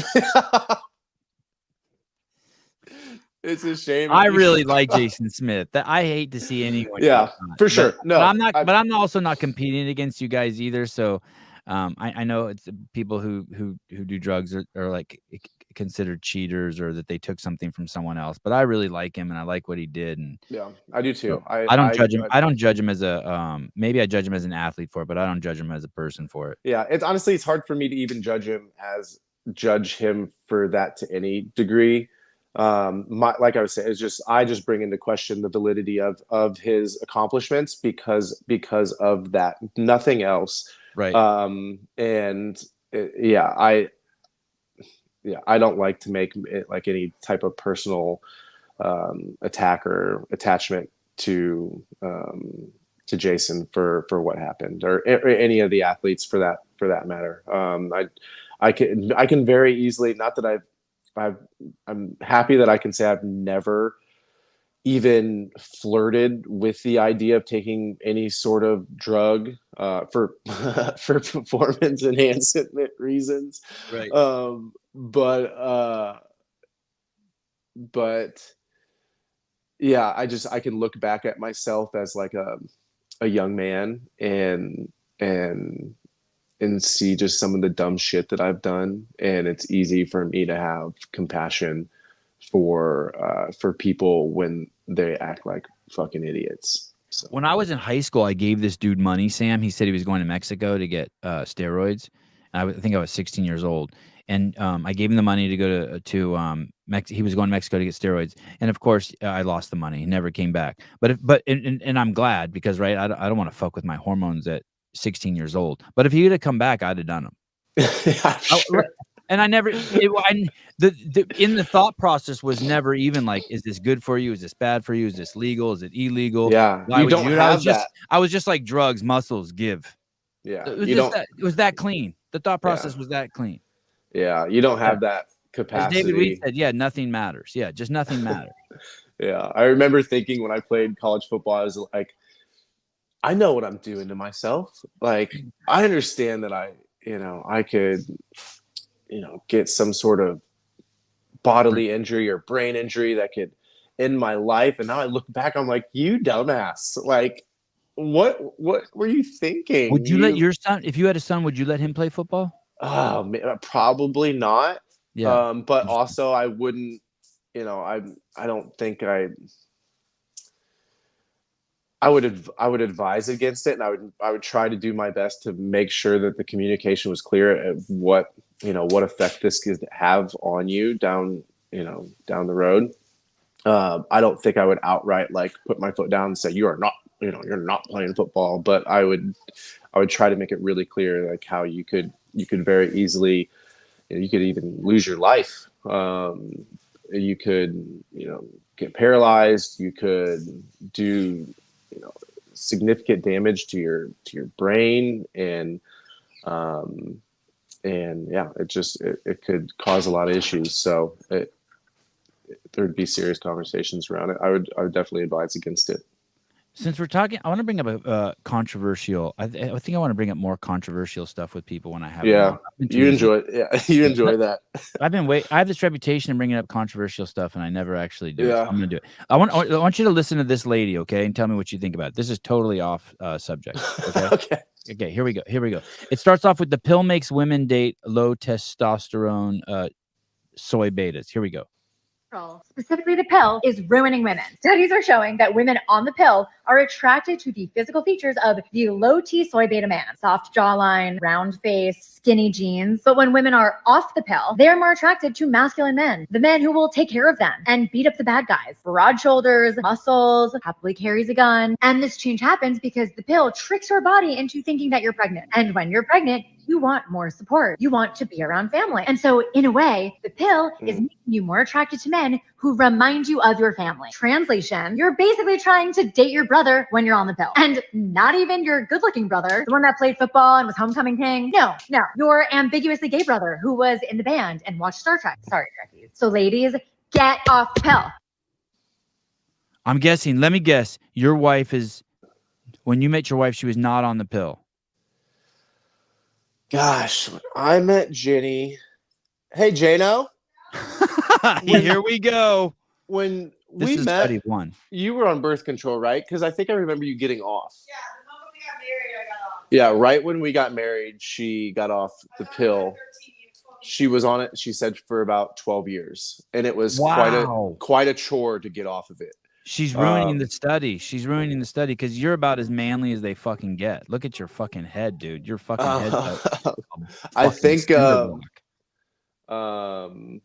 man, it may be just the. Will you ask her this question again? Would she do it again? Does she wish she would have never taken it? She would. I could answer for her. She wishes she would have never taken it. Never taken it. Yeah. Yeah, it was a pain in the ass to get off of, and again, when you're younger, it's hard. Just like I mentioned about the junk food, you don't if you are getting affected by it, and the feelings are there. You're just completely ignorant to them and desensitized to them. I had no idea the pill was hard to get off of. What are the complications with getting off of it? Because it's a hormone, the mood. Jano, is there anything in particular like you could mention and quote on in regards to like coming off of the pill? Or even being on the pill, any side effects that were undesirable or made it difficult to transition off of it? Maybe she left. I heard her say "fuck you." That's what I thought. Yeah, she would say that. Yeah, it should make you nervous. The thing is it's taking hormones. It's like it's presented to us as like, hey, you can ride cock and not get pregnant, or you can get a period that comes on the exact day every month. But at the end of the day, it's like hormones, and taking hormones is a fucking delicate. Like, I don't think you want to fuck with that shit. I know she's. I mean, it's not like we speak about it regularly or anything, but I know she isn't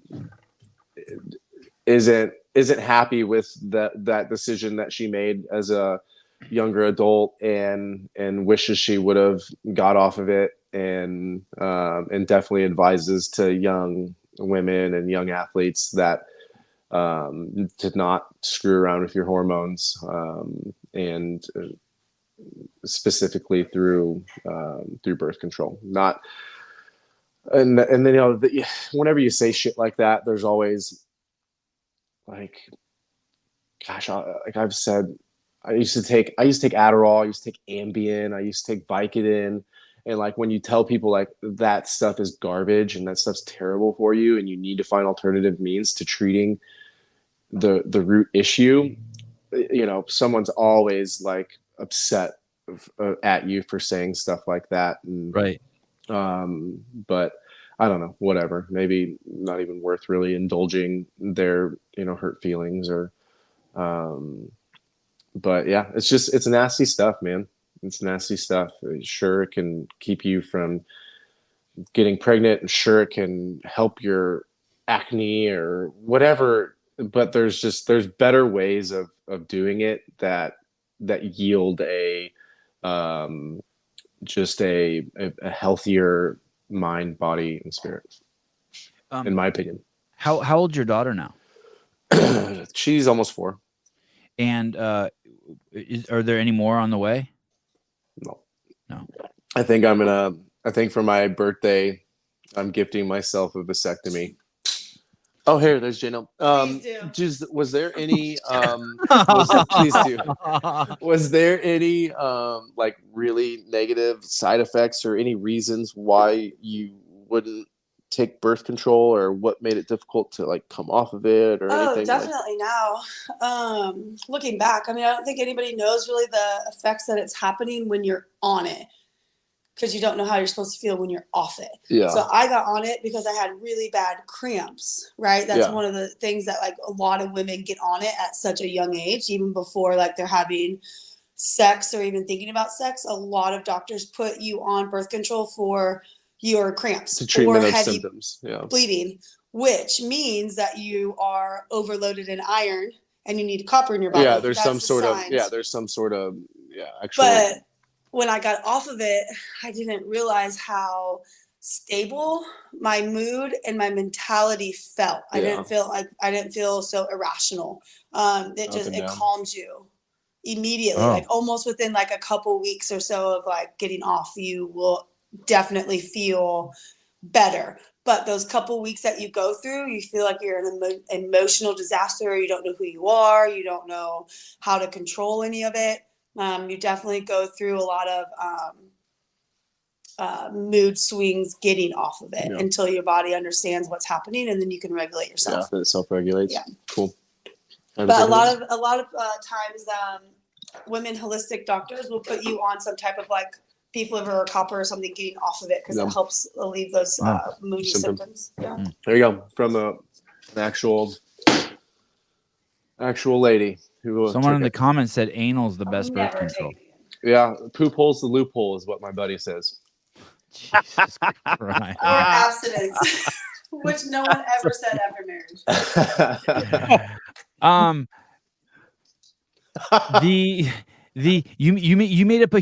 You made a post about your eyesight recently, and we've talked about it quite a bit when you've been on the show, the handful of times you've been on the show. And then what I thought was interesting is you said, "Hey, I'm not looking for any solutions." Yeah, solutions or anything. And then the comments filled up with solutions. But let me ask you this: why aren't you looking for any solutions? Man, I kind of got burnt by a solution when I was younger, and I realized it's all out of love. Like all these people who are commenting solutions, it's out of love and care and knowing that there's improvement. And I find that the more someone cares about me, the more they want me to like see. My mom especially, and my mom would always be coming to me and saying like, hey, there's new treatment options, or hey, there's this like world-renowned doctor here, and he treated this person. And I was, you adapt, and you just learn to kind of live with it. And I feel like I do more than just live with it. I feel like I still thrive. And but out of just kind of respect for my mother, and her desire and for me to see again, I even though I didn't want to, I followed through with it, and I got 2 surgeries done, one on each eye, and it did not improve my eyesight. If anything, it made it worse at nighttime. So I currently have these 2 like prosthetic corneas that are placed underneath my cornea that are supposed to help kind of flatten and give basically a more symmetrical contour to my eyeball, my cornea specifically. And which, although it did improve that. What happens now at nighttime, my pupil grows to be about the size of that ring that's in my eye. And when light hits that ring, it's like looking through a kaleidoscope at nighttime. And so I'm rendered almost completely handicapped at nighttime, where almost I have to have Jenny's hand, and yeah, it becomes pretty difficult to function at night. And in certain circumstances, like if there's not a bunch of light present, I'm pretty functional. But if if there's a bunch of lights around like that, and it's dark enough to where my pupil grows, then I cannot really see anything. Which years ago that created some anxiety and more social anxiety. I would just get scared kind of because I couldn't see anything. Now I'm pretty comfortable with it. So I'm comfortable with how I live and how I see. And I just like, I don't want to, for instance, if I go get a corneal transplant, where they take the cornea of a corpse and replace it with my cornea. What if that surgery doesn't go well and then my body rejects the cornea? You know, I'm fucked even more than I was before. And Right. And to screw myself up even more than what I am now in an attempt to see better when I don't even really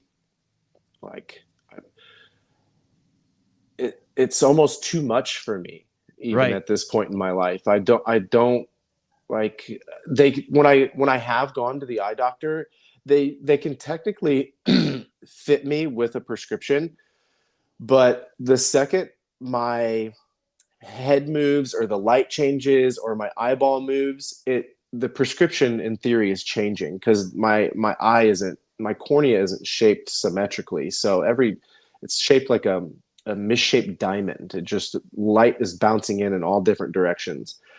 But Do you ever wear glasses? If you're No. if you're at a movie theater, would you wear glasses because it's no, never. Never. It's too, like I said, it's too much. It's like it's almost too much information. It's very overwhelming for me to see clearly. So the times that I have seen clearly, it's almost like it nauseates me.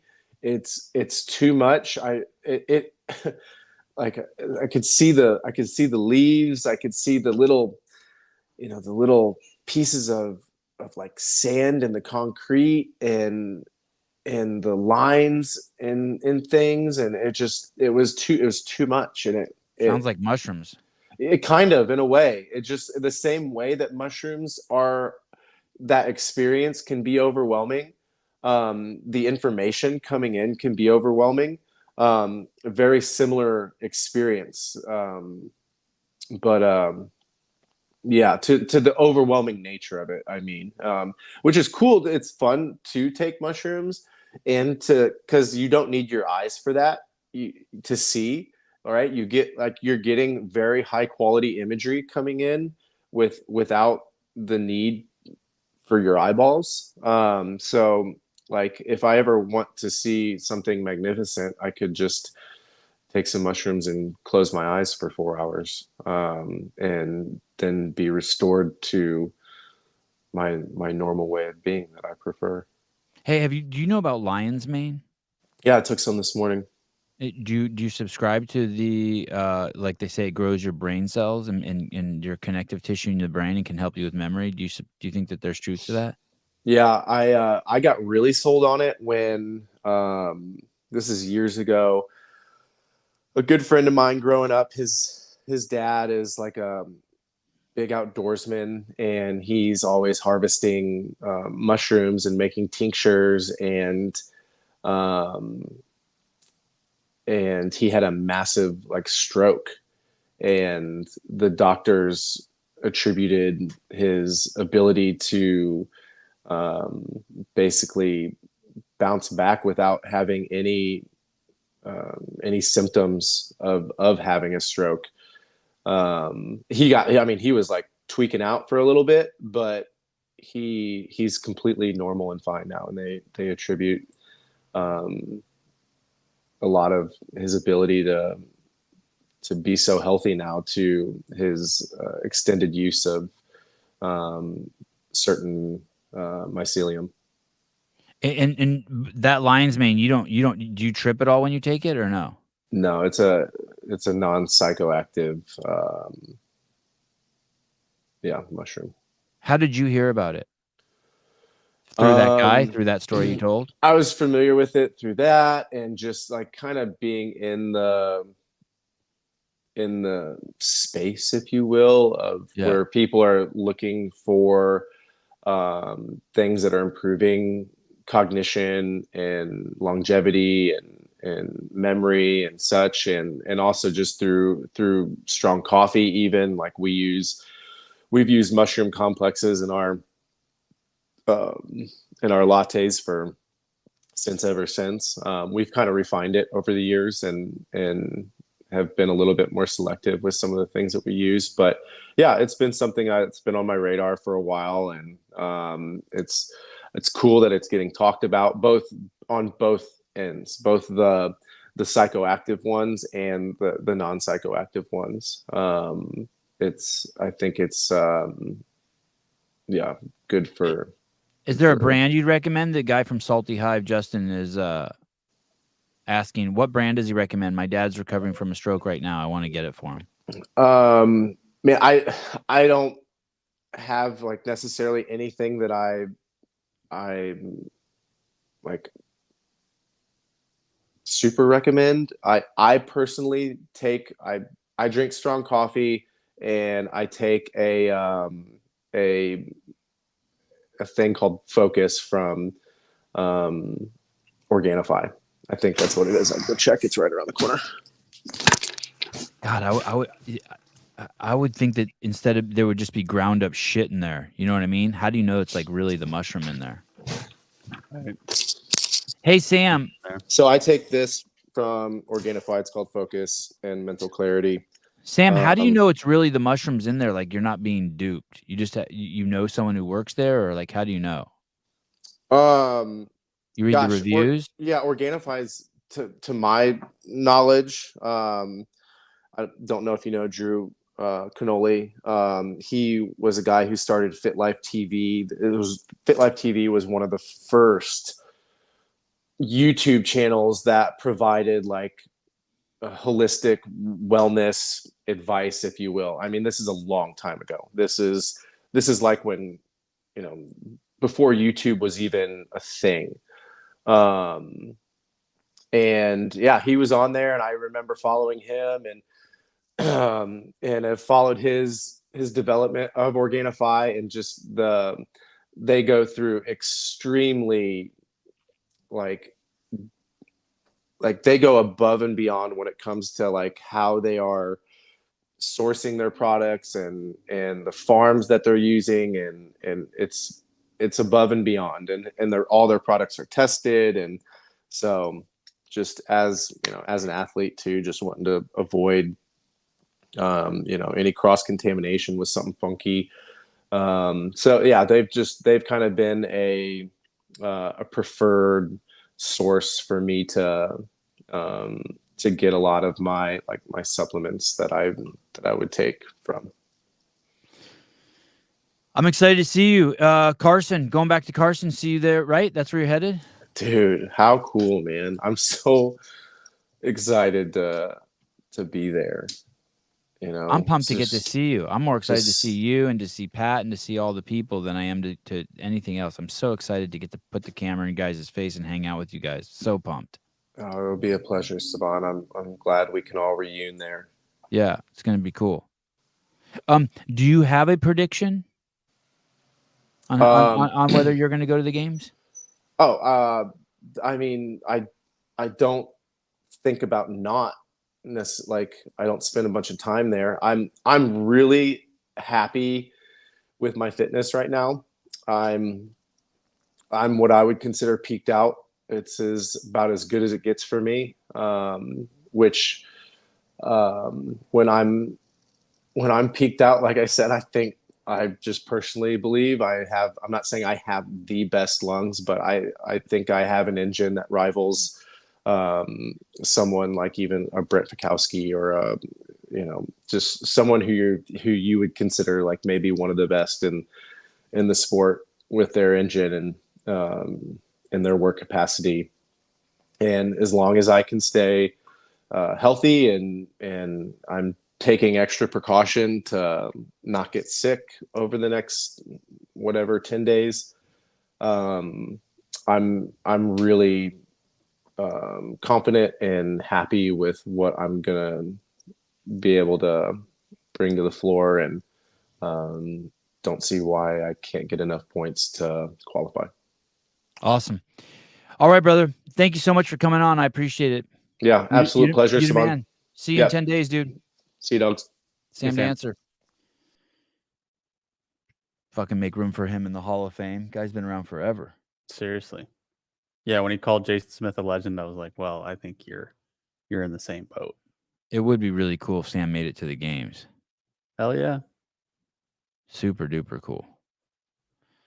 Such a nice guy. I have a meeting at 9. A meeting. Can't believe I have a meeting. I want to say something. I want to say something nice. Where is it? What the fuck's my Instagram? Sevan Matosian. About to crest over. I'm about to crest over 5,000 Instagram followers. Wow, look at you go. Campus. I made this post the other day, and it says, "Dear Reebok, Pride Month, Pride Flag, and all things Pride have been taken over by pedophile, racist, child pornographers, child genital mutilation advocates. I hope everyone in the CrossFit space abandons your shoes. I knew last year it was time to switch to Born Primitive. Thanks for making the decision so easy." And there was someone in here who clearly, if you don't see this as if you don't see this as advocating for gay people, you're fucking retarded. If you don't see this as advocating for fucking gay people, I don't know what's wrong with you. I don't know how people openly when you push, like, hey, don't even post anything on this, because when you push back on this post, all you're doing is outing yourself as all those things: a racist, a pedophile, a promoter of child genital mutilation. I don't get where there's any space, where there's any negativity towards gays. This is pure advocating for gays, like 100%. Someone sent me a Reddit thread this morning, some comments from it, and it's fascinating to me that anyone would think that this wasn't like I should be cheered on by the gay community. It reminds me of Floyd 19, when anyone thought that what Greg said was racist. That was pure advocating for melanated people. Like, where did you go? Where did you go wrong? You want to? They stole your fucking flag.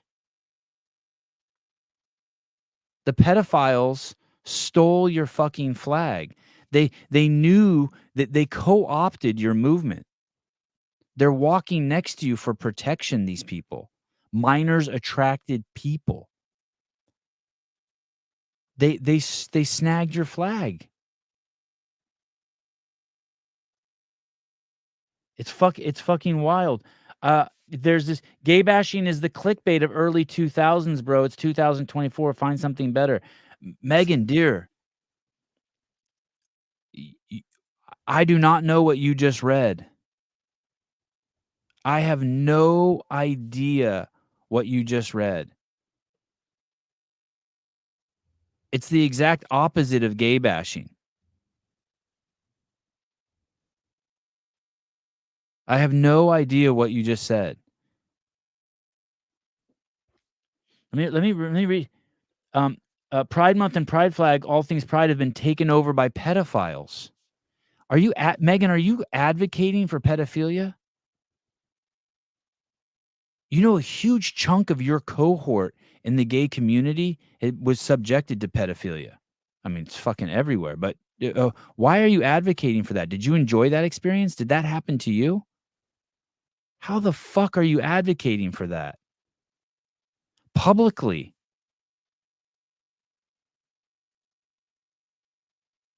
Get a new flag or speak up. It's the same fucking thing, man. It's the same thing as all of these fucking black people now who are speaking up. We're like, wait a minute. Fuck the Dems. They fucked us. They wanted us to play the fucking victim to keep us weak to fucking take over. They want to keep us on the fucking plantation. Why are you allowing that?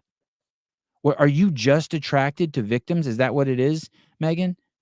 Is it as soon as someone you think someone is being hurt, you go to their aid? So you see a man raping a woman, and then someone kicks the man in the face, so you go over and protect the man. That's your litmus test for how you operate. Fucking insane. You gotta wake up, man. You gotta wake up. You have the fucking fox in the fucking hen house, and you're treating it like a fucking hen. You gotta fucking wake up. You guys gotta stop. If you want to be a fucking libtard, if you want to be a fucking racist, if you want to be a fucking hater, you want to hate black people in the name of loving them, you want to hate gays in the name of loving them, you want to accept pedophiles, Reddit's your spot, man. Not my fucking account. I have no idea why you think it's okay that they co-opted the gay flag.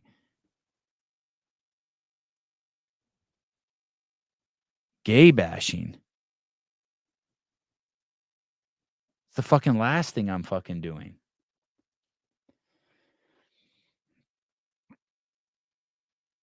I didn't even see this one. As a lesbian, I'll steadfast and say your fear-mongering has to stop. I met you this year at the games and was hopeful you working with Athena would broaden your scope of life. Alas, I was wrong. I hope you get serious heat for this post. Signed, lesbian who proudly has rainbow CrossFit sticker on her vehicle. You know what's crazy too is I feel like a huge cohort of the people who listen to this show are lesbians. Like they get it.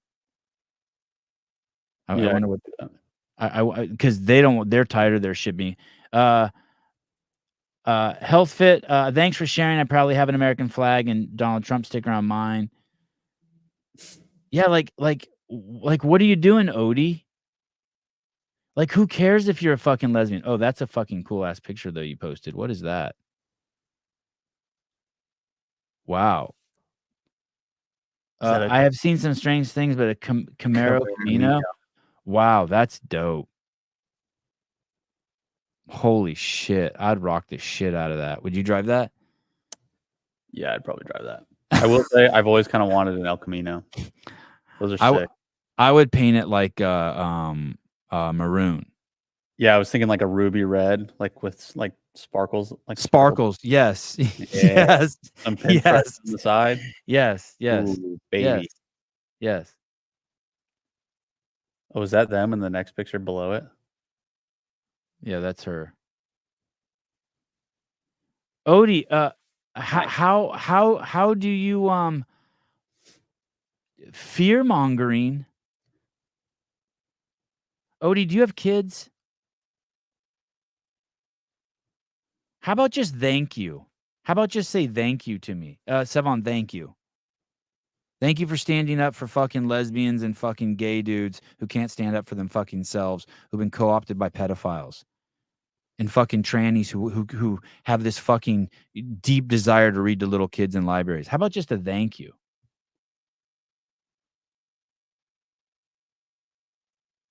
Fucking nuts, dude. Fucking nuts. Hey, get a new flag. I'll fucking rock your new flag. Get a new flag that stands up for what you believe in. Why are you rolling with those people? Why are you rolling with those people? How the fuck does she drag Athena into it? Hey, Odie, I was hoping that you would watch this show and you would fucking wake up and free yourself from playing a victim. It's okay. It's not for everybody. Sevi, what's the gayest thing a man can do without being gay? Shit, dude. There's a lot of gay shit you can do without being gay. I don't know. The stuff I'm going to do the stuff I'm going to do the rest of today. Join the Navy. Wear a mask. Face, mouth open, tongues out. It's like, dude, it's like I run over to your house and it's on fire and I'm putting a fucking hose on it and you're fucking yelling at me that I'm wasting water. It's like, you're a fucking But I wanted to put the fire out. Wake the fuck up. Please wake the fuck up. Please. You're just hurting your people. I would, as Joe Biden would say, if you don't agree with me, you ain't really a lesbian. Wow, yeah. Direct quote. That's good. Oh, I got a cool video from. Do you know how to? If I send you this video, will you play it? This is a video from European. Figure it out. You gonna email it to me, or are you gonna text it? I text it.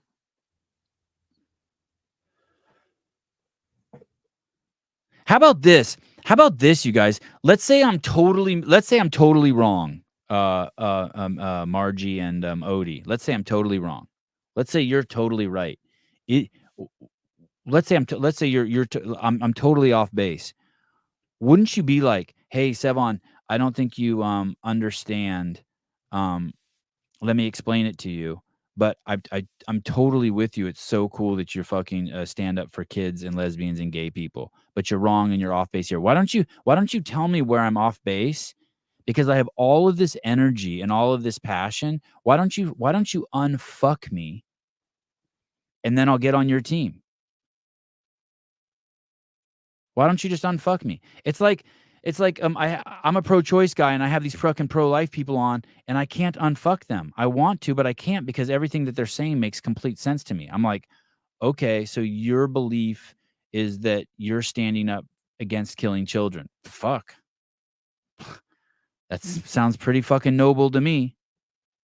And so I'm telling you right now in this post, I think you misread it. And what I'm doing is standing up for fucking gay people. But you're telling me I'm a piece of shit. So then in my mind, I think, oh, you must be a pedophile because you're upset because I'm going hard against pedophiles. Why don't you just unfuck me? I'm totally open to being unfucked. But you know what I think it is instead? Here's where I'll tell you exactly where I'm at. I think you're trapped in your head and you're so attached to that flag that you don't realize it's being co-opted and you're being used now to support pedophiles unbeknownst to you.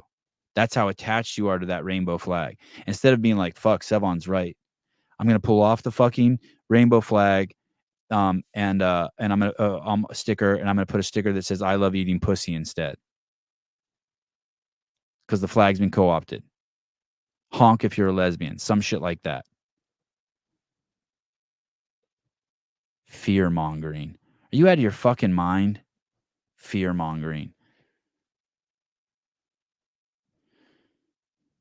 Fucking. Anyway, okay. And if I am fear mongering, fine, cool. Fine. I'll even go there. Let's say I am fear mongering. Okay, cool. Well, at least I'm not fear mongering against something that's good for people. I'm fear mongering against pedophilia. I'm not fear mongering against like, hey, the aliens are coming tomorrow to take us all, or our drinking water has arsenic in it when it really doesn't. I'm not making up some crazy shit. Let's say I'm totally off base and there's only one kid molested every 7 years by a tranny. Fine, okay. Then I'm you know. But you're fucking marching with the fucking Ku Klux Klan, Odie and Margie, claiming that you love black people. It's like, what the fuck are you doing? Okay. European, here we are in Europe, seconds ago, footage entering the European semifinals at CrossFit. Some video. Exclusive content. Action. People walking, people waiting in line. It looks like a full house. The line is long. The building looks beautiful. The sun is out. You can clearly tell it's Europe because everyone's pants are 3 sizes too small. Excellent. Excellent. The architecture is way better than America. Yeah. Beautiful building. Side of the building. Beautiful gay architecture. Beautiful gay architecture. I love gay architecture. That's right. Probably built by a gay Nazi somewhere. And there you go. Exclusive content. Oh, shit. I have more. Oh. I have more content. Jesus, look at this. More exclusive content from Europe.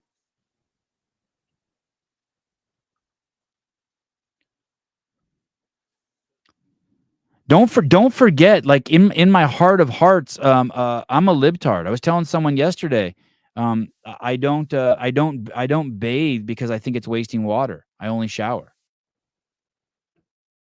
I love going to the gay pride parade. It's fucking awesome.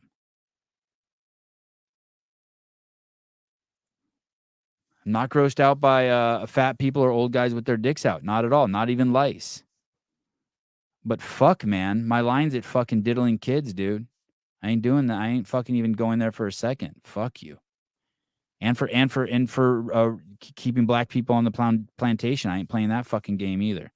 Okay, action. European 2024 CrossFit European semifinals, also affectionately known as the French Throwdown.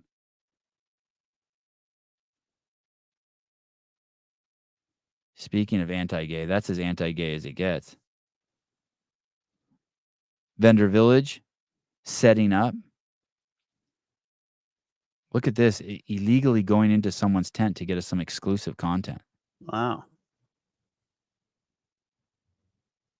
Is that the VIP line? That's way too many VIPs. Way too many VIPs. Should be like 10 guys in there. Yeah. 10 chicks. Hot ones. Yeah. I love it. Blonde hair, blue-eyed types. All right. Maybe I'll shut up and oh shit, I'm late to my meeting. All right. Love you guys. Talk to you guys soon. Bye-bye. And Margie and Odie, I'm not mad at you. Like, I get it. You guys, wow, Caleb. I'm not mad at you. Just stay off of Reddit. It's horrible.